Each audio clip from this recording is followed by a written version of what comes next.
Today we're outside of the convention, one group walking around a child-sized casket, others chanting. Shame on you! Shame on you! Shame on you! Shame on you! Shame on you!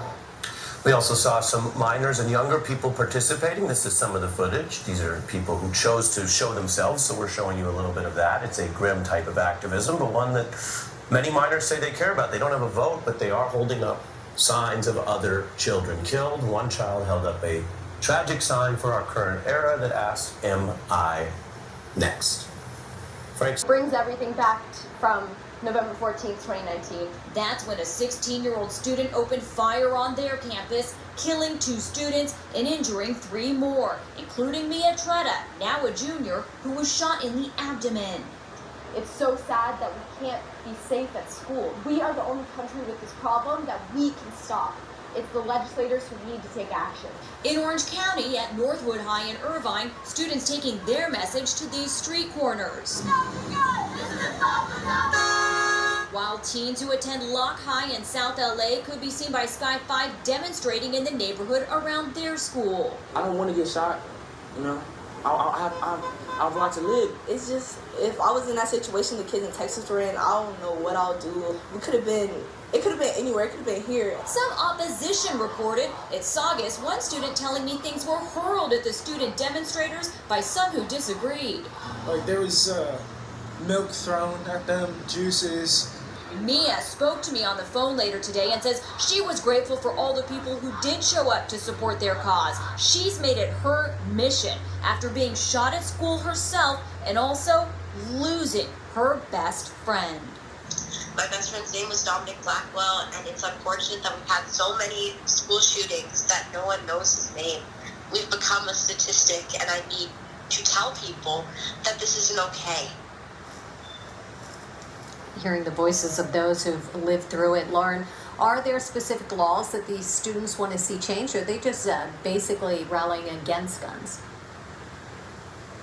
Well, Mia Tretta said some specifics. She's pushing for universal background checks. She's also been working on ghost gun bans. Those ghost guns could be self-assembled, untraceable. That's what was used in the attack here on Saugus High's campus. Another student telling me he doesn't think that an 18-year-old should be able to buy a rifle the way that was the case in Texas. Coming up next hour at 6, more of my conversation with Mia Tretta. For now, that's the latest live in Saugus.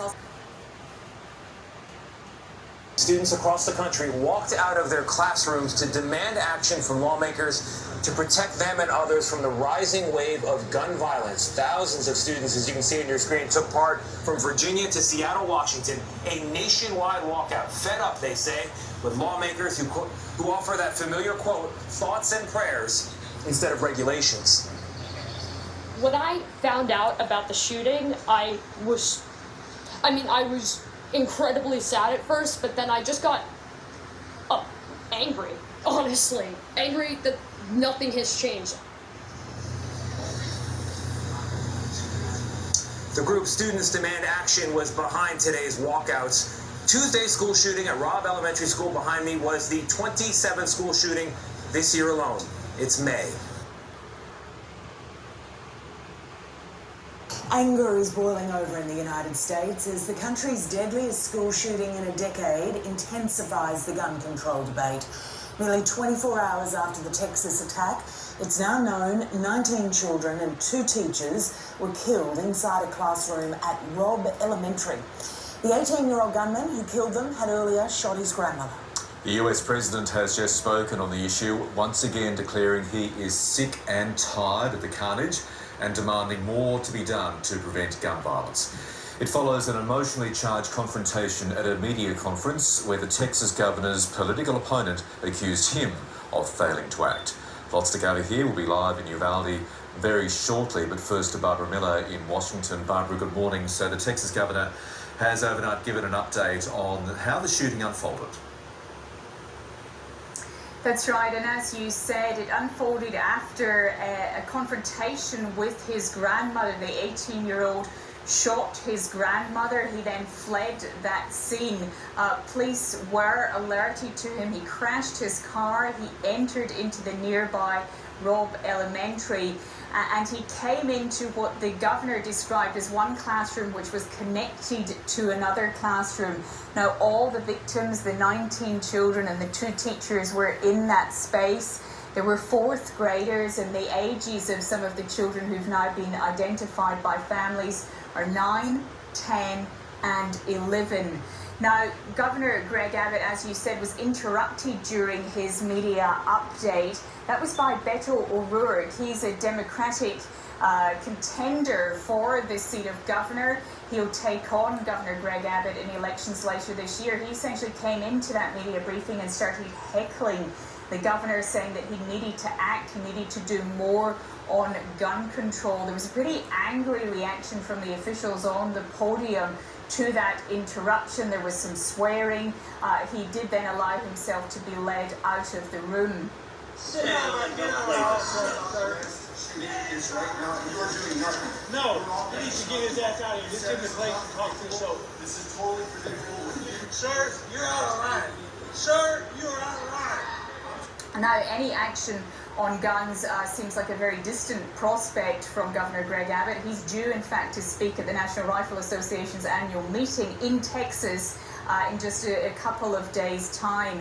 And when he was asked about this tragedy, he again and again seemed to suggest it had nothing to do with moral evil, decay, a moral rot at the heart of America, I would argue, and that is the reason for these heinous events and heinous crimes that we're seeing, of course, out in Texas. We see this repeated over time with copycats, and we see a lot of political divide. I believe all of this is for a reason, and we need to take a step back for a minute, critically think through this, okay? Think logically of what the agenda could be, and I think you know what that agenda is, and what potentially could be next. Because when something like this is happening, the real question you should be asking is, what's going on behind the scenes that they don't want you to pay attention to? But first part of the story today is there appears to be absolutely gross negligence on behalf of the police, if this is true. Accusationist events, again, that say that the parents were prevented and the police did not go into the school for up to 40 minutes. While this madman, evil, psychopath demon, okay, of which the school was completely unprotected, because every politician, every president, every millionaire, every billionaire, every sports team, every professional athlete has full armed guard, Secret Service, Black Ops, fully armed to the teeth. Okay, think about this for a minute. So for those of you on the left calling for controls, ask them to give up their arms first. You know, kind of like the Native Americans, worked out well for them, right? Worked out well for the people that were being ruled under these other very aggressive governments in the past. We'll just say that. So there appears to be this absolute gross negligence, which I find extremely alarming. But here's the deal. This is all being politicized for a reason. The question you need to ask is, what is the agenda?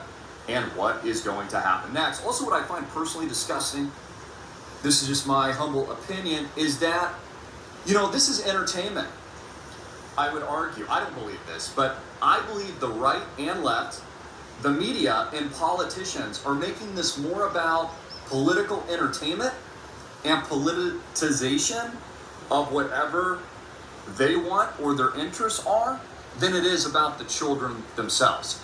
Again, I did a startling report yesterday that was overlooked completely by the mainstream media, of which in 2021 in September, the Pentagon admitted under Joe Biden's watch that he drone struck 10 innocent civilians, including 7 children. And we barely hear a peep from the mainstream media, nor do we hear an outcry. Capitol Hill. So again, all the senators, all the congressmen, all the presidents, all the Fortune 100 executives, Elon Musk, all the billionaires, all the professional athletes, I bet Steve Kerr and his basketball team have armed guards and surveillance, bodyguards at all times. How do you like them apples? So these are the same people unwilling to give up theirs, but want you to give up yours. But again, this is more about, which is being fully implemented right now, distractions, okay? them eat cake moment. So it's going to get crazier. People ask me, Christopher, when is it going to turn around here in the United States? You know, when are the good guys going to win? Well, it's not going to turn around. Okay, things are going to get much, much worse. There is an action strategy.